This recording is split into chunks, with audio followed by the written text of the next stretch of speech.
Welcome, one and all, to another PACIFIC414 episode review. I am your host, Mike, and in this episode, I'm going to be reviewing episode number 4 of The Mandalorian, Sanctuary. So, this episode begins where episode 3 left off with our Mandalorian friend and little baby Yoda, the child, escaping on the Razor Crest, and when we see our two friends, the Mandalorian, he's piloting the Razor Crest, and little baby Yoda's next to the controls, and little baby Yoda starts touching some of the controls.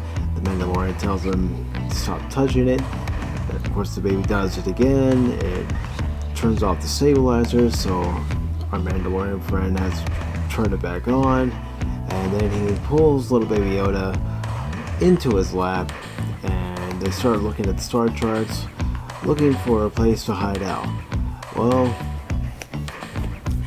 they find a planet called Sokovia, and on this planet live a people who are being raided daily, losing, their food, their supplies, all their resources out of their village.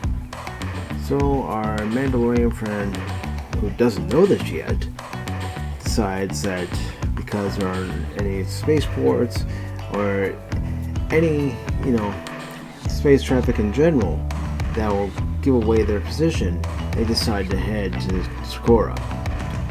So upon arriving on the planet, our Mandalorian friend starts doing some repairs, but before he even does that, he heads into town where they come across this little tavern in the village, and he and little baby Yoda take a seat. The server comes up to them and asks what they would like, and basically, long story short, the Mandalorian says rum broth for the little one, and then he asks about somebody who's sitting across the way at another table, played by Gina Carano, and this person is Cara Dune.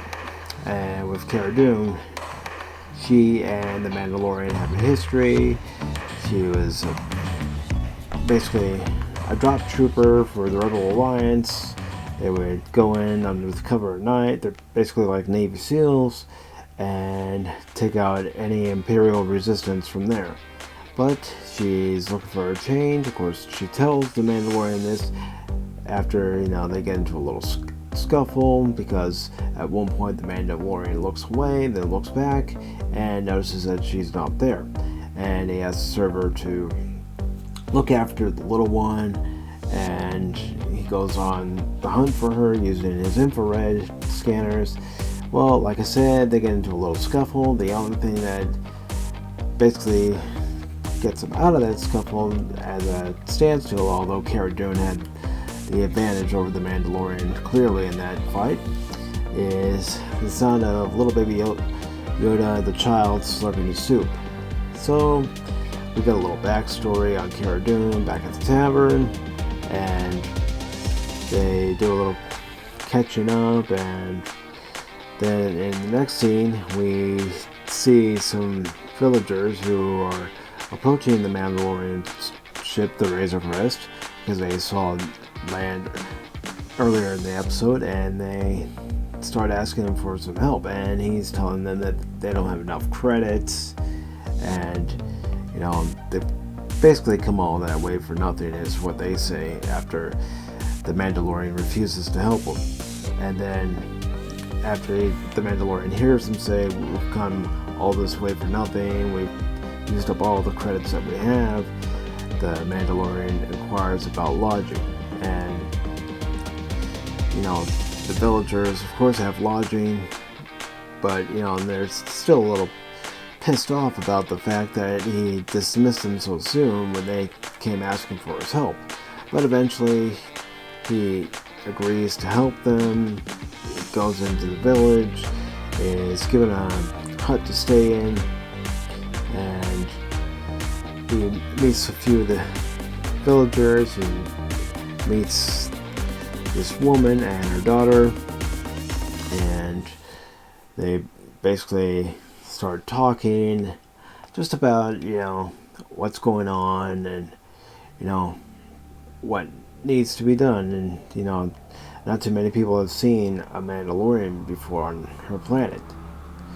So another long story short, I know I'm going to probably keep saying this in this review, but long story short, the Mandalorian lets Cara Dune know what's going on, so they both agree to help. That is until they find the tracks of an Imperial walker. So then they inform the villagers that there's an Imperial walker, and of course they're mad because they feel that they've been lied to because they weren't informed about the Imperial walker. But after arguments go back and forth, and finding out that only one person, the mother of Ginta, who we met prior to this scene in the episode, is the only one who's capable of fighting, who has any sort of arms training. So they decide that in order for these villagers to be able to defend their villages from the raiders, they have to be able to defend themselves. So they're given different weapons, whether it be wooden sticks with sharp edges, or blasters, blaster rifles, you name it, they're given it, and they're given training by both Cara Dune and the Mandalorian. And of course, Ginta's mother is proven that she is a good shot. So after that, the Mandalorian and Cara Dune go into the Raiders' village and basically go under, covert ops. In this case, they set a few detonators, set them off to get the Raiders riled up and ready to come. And as they're leaving the Raiders' village, of course, you see the glowing red of the Imperial walker from the interior. So they're on their way back to the village, the Raiders and the Imperial walker are in hot pursuit. And as they're in hot pursuit, everybody's standing at the ready to fight. Cara Dune and the Mandalorian make it back. Of course, they're trying to coax this Imperial walker to go into this hole that was dug during the training seminar, which I'm sorry I didn't mention that earlier, but I'm going to go ahead and mention it now. So, it takes a little coaxing to get it to go into the walker by both Cara Dune and the Mandalorian. Eventually, Cara Dune is able to get the walker into the hole that they dug, filled with water, and the Imperial walker comes crashing down and is destroyed. The villagers are saved, the raiders run off, and at the end of the episode, the Mandalorian is considering and eventually does say that little baby Yoda, the child, is happy there amongst the children of this village, and he's going to allow him to stay there. But we see a bounty hunter looking through a scope of his blaster, and he's getting ready to assassinate the child.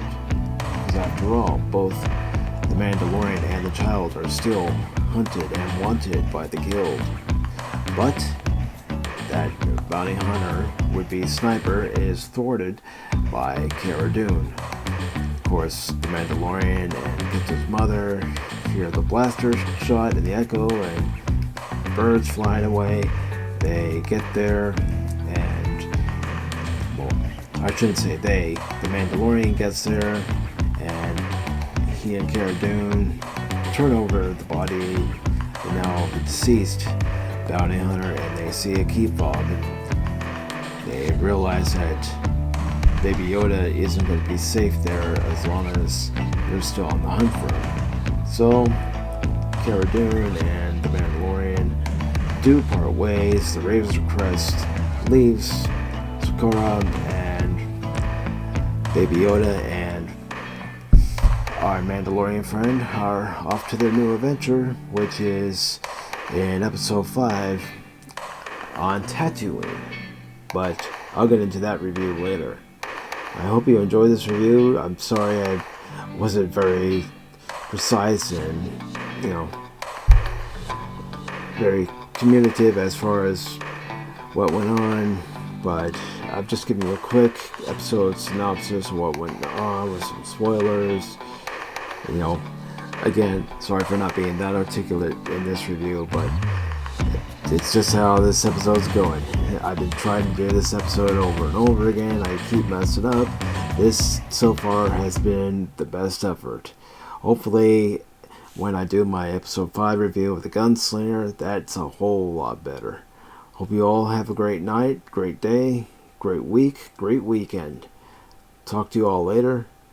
Take care.